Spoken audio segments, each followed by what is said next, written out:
I do not want this to come across as like, oh, look how great I am. Look how much I've learned this year. Zero great, zero. I feel like I'm still bottom. I'm learning so much.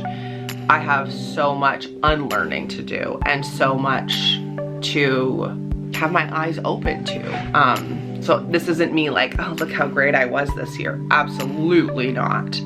It's just me saying like, I'm vulnerable and I am ignorant and I'm learning.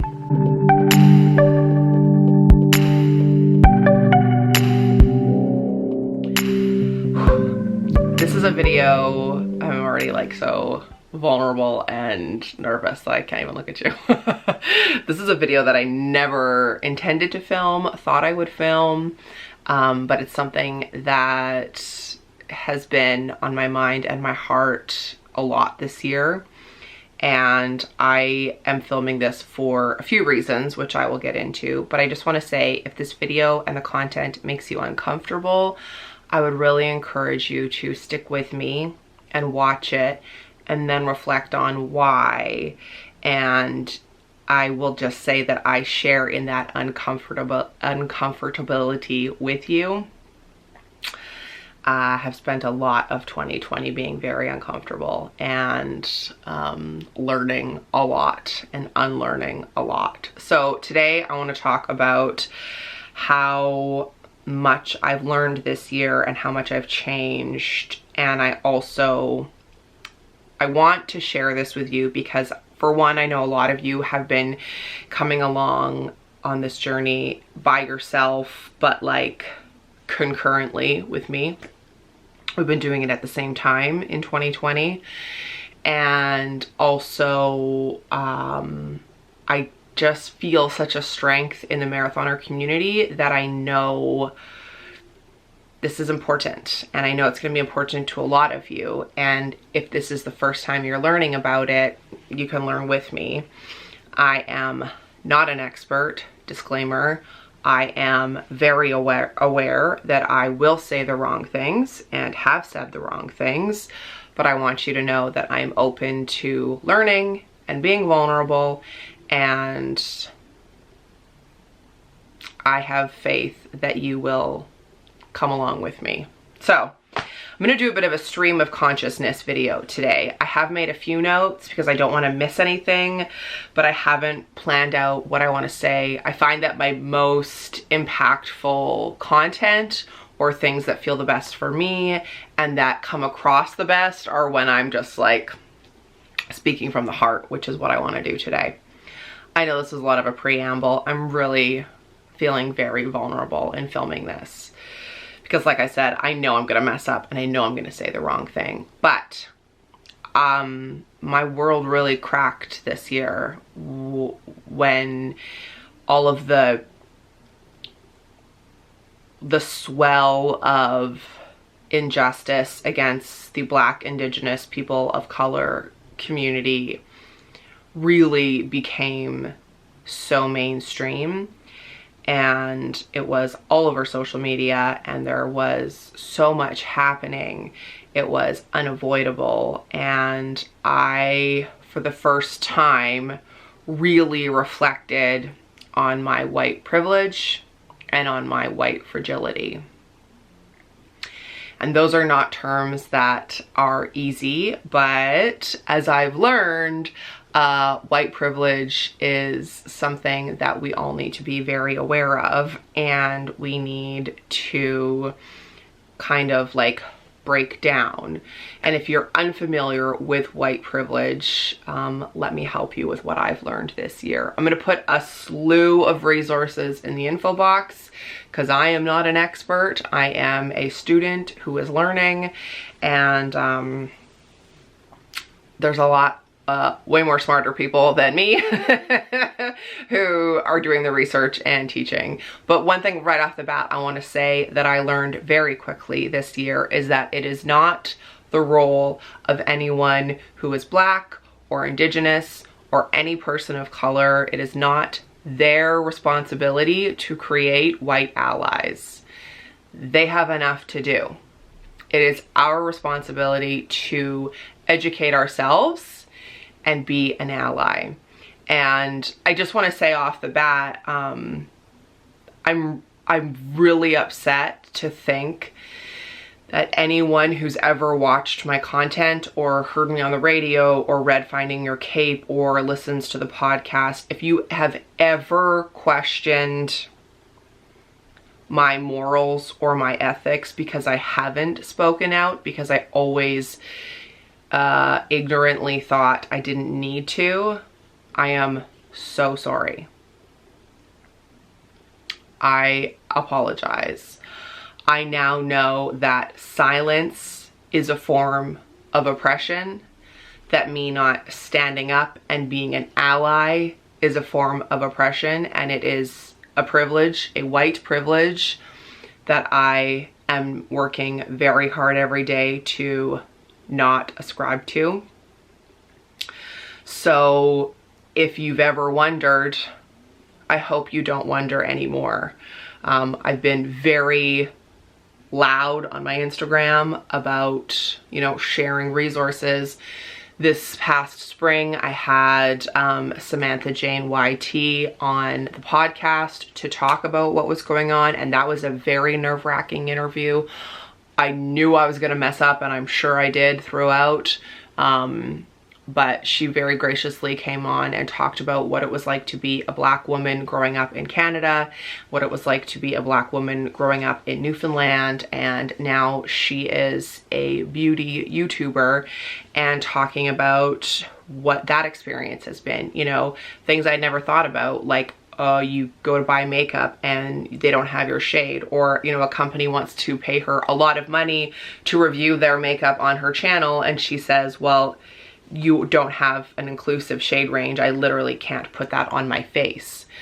Our society views white as normal, and everything else is othered, and everything else is different. And my white privilege, I had never thought of it. So if you're confused by white privilege, it means that it doesn't mean that your life is easy. It doesn't mean that you have had things super easy. It doesn't mean that you've never gone through trauma or struggle or anything. But what it means is that the color of your skin hasn't made things more difficult for you. So I wanted to read a couple of things from my textbook because this really puts it into perspective. This is from Mia McKenzie, who is a writer, an activist, and a founder of the website Black Girl Dangerous. And this chapter is called How to Know If You're White. And I just wanted to read a few things things that she noted. So, do you see a lot of people who are the same color as you in movies, on TV, in magazines, etc., who are not portraying stereotypes or caricatures? If so, you may be white. I, you know, had never thought about how unfair the representation of people who are not white is in mainstream media, in commercials, in books, podcasts, TV shows, YouTubers. You know, I have thought a little bit about how we don't see a lot of the community of people who have different abilities or disabilities, but I had never thought of that, so I am white. Another one is, when you stand up for yourself, do people accuse you of being too angry? If not, you may be white. Do people assume without knowing you or ever speaking to you that you are unintelligent, a criminal, good with computers, a terrorist, lazy, that you don't speak English, or that you're poor? If not, you may be white. Do people ask where you're from, and when you answer, I am from here, do they ask, but no, where are you from? If not, you may be white. Are people visibly surprised when you're smart and articulate? If not, you may be white. So it's all these things that I had never considered before that people who are Black, Indigenous, people of color think about all the time. So it's like this great video that I'll share down below by Francesca Ramsey, and it's 5 ways to be an ally, which I've watched so many times. And she talks about how like it's as if you're a horse with blinders on. You can still see, but there's all this other shit that's happening that you just don't have to be aware of. You may be white. A book that was really helpful to me was Austin Channing Brown's I'm Still Here, Being Black in a World Made for Whiteness. And she talks about how when she was super, super small, her dad took her into a store and explained to her, you know, never be in a store with your hands in your pockets, never touch anything in a store unless you are going to buy it, never leave a store without a receipt. All things I do all the time. Conversations I've never had to have with Thomas. And then learning about how many Black people and Indigenous people have conversations with their kids at a young age about like, this is what happens when you see a police officer. Like, this is how you need to behave. This is how you behave in a store. This is how you behave in school.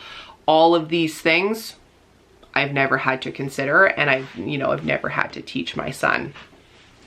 Another thing that Sam talked about in our conversation, which I'll link below to that episode of Finding Your Cape, the podcast, was how many times she wonders if she's given a job because she's the token Black person or if she actually deserves it. So I asked her, you know, how can I best be an ally? And one thing she said was, if you're white and you see something racist or you see someone being oppressive, say something. It's exhausting for people in the BIPOC community to always be the ones who are the ones saying something and standing up for something. I'm just gonna turn you because the sun is coming in. Not that we're complaining, sun in the Canadian winter. When it comes to being really nervous about talking about this kind of stuff, I'm just so worried that I'm gonna offend someone or mess up. And Francesca Ramsey again talks about like, know that you're gonna mess up, apologize, learn, and move on. And that's really important. So that's what I've been doing. I've been learning and reading even before school started in September, when again, things just like blew open. I did an assignment for one of my classes and I said like, I just constantly felt like the brain exploding emoji for all the things that we were learning that I felt like I didn't learn in high school or I didn't learn enough. I really gotta turn you, sorry. I don't want to edit much of this video. I really just want it to come from the heart. But anyway, so before school started, I read that book and I was listening to podcasts, and I also read 21 Things You May Not Know About the Indian Act, which is the best book that I read in 2020. I constantly was like out loud astonished by what I was hearing and by what I was learning. So many ways in which Indigenous people have been treated horrifically. There isn't even a word to describe how they've been treated in Canada and continue to be treated. And then everything that I learned in school in multiple classes just made me so angry. And one thing that I have kept coming back to this year is like, it is no one else's job to educate me except for me. And that this is going to be hard to read and hear. But again, that is my white privilege because it's not something that I'm actually living.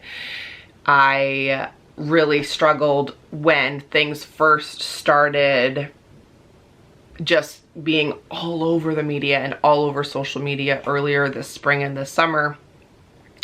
I realized how much I used social media as a form of numbing and as a form of escape, because suddenly it wasn't a place of numbing or escapism anymore.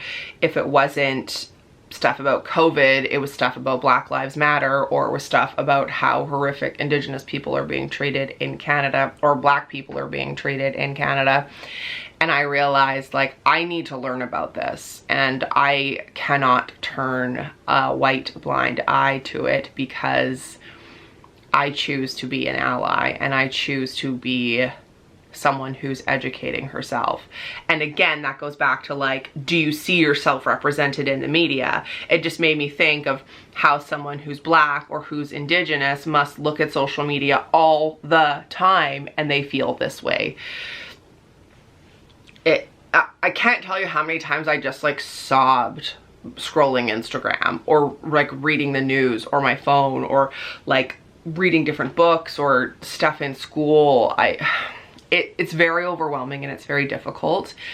So I would encourage you, like I've never been so intent on my self-care as I have this semester of school.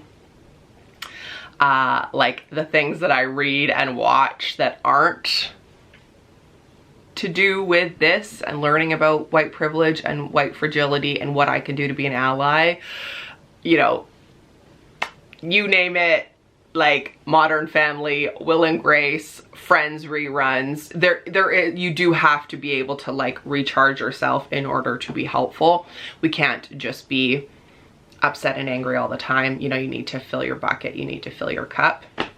One thing that I've learned about being an ally is that it is a verb, not a noun, and that there is a difference between saying like, oh, I'm not racist. I used to think it was you're either racist or you're not. But that's not the case. You're either racist or you're anti-racist. If you say, I'm not racist, but what are you doing? What are you doing to help people? What are you doing to be an ally? Ally is a verb. It is an action word. What are you doing?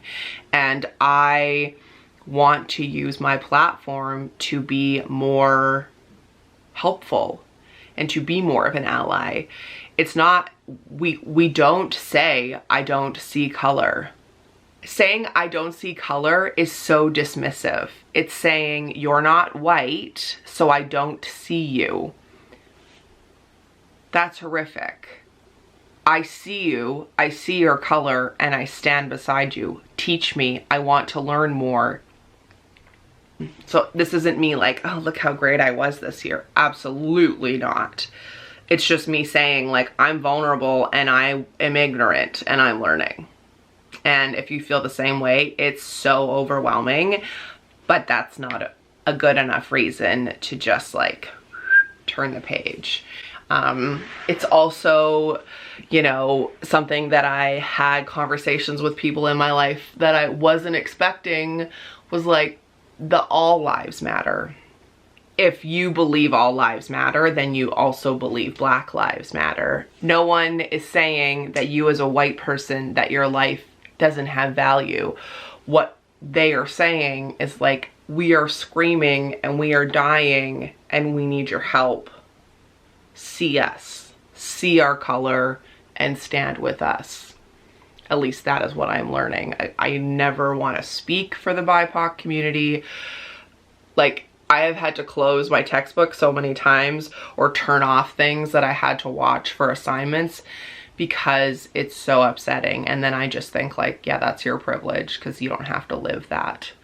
And you don't have to live that generational trauma of a residential school or the 60s scoop or being told that like, you're not allowed to speak your language. And like, we had to watch a documentary about residential schools in one of my classes, and I 20 minutes in, I had to turn it off. I was just like sobbing about Thomas. Like, it's horrific. And I know like there's nothing I can do to change what's happened, but I want to use this and my future, you know, as a therapist or social worker and someone who has a platform on the internet, and hopefully will write more books and do more speaking engagements and things. It is not the role of the BIPOC community to like teach us. It's our job to be an ally, but it's also our job to actively be an ally. And it's our job to like I said, recognize like, you're gonna mess up. You're gonna say the wrong thing. Recognize it, acknowledge it. You know, like Oprah says, when you know better, you do better. How can I do better? I am very mindful now to post things about Black Lives Matter or Indigenous culture a lot on my socials. I spent a lot of my Christmas budget supporting those types of businesses as well. Just gonna restart because I'm about to run out of memory. That's how long we've been talking. Hold on. It was very upsetting to me to think that anyone who is a marathoner or who has heard me or followed me or anything ever questioned what my morals and my beliefs are. Just like I really noticed who doesn't post anything or who hasn't acknowledged anything. And I've really noticed the people who have. And so on one hand, that's been a real bummer. You know, and if I knew that person, I would have a conversation with them. But I think it's important, you know, you probably wonder like, well, what the hell am I supposed to do? Like, I can't undo residential schools. I can't undo the 60s scoop. I think a few things that I've done that have helped me, because, you know, I'm all about proactive and doing things. Therapist likes to give me homework. Reading books by Black women, by Black men, by trans people, by people in the LGBTQ plus community, following their accounts, actively engaging with their accounts, following BIPOC businesses, spending your money with BIPOC businesses. I think it's also really important to say something. Those like really gross, shitty conversations when someone in your family says something racist, you need to say, we don't say that. Or whatever it is that you're gonna say. There's some great accounts that say like, you know, this is how you have a conversation about X, Y, and Z at like Thanksgiving, etc.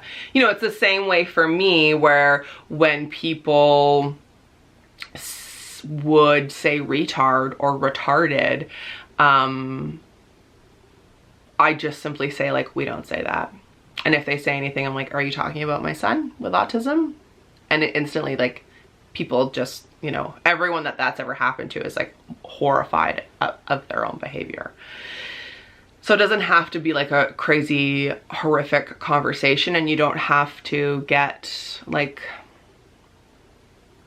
holier than thou about it.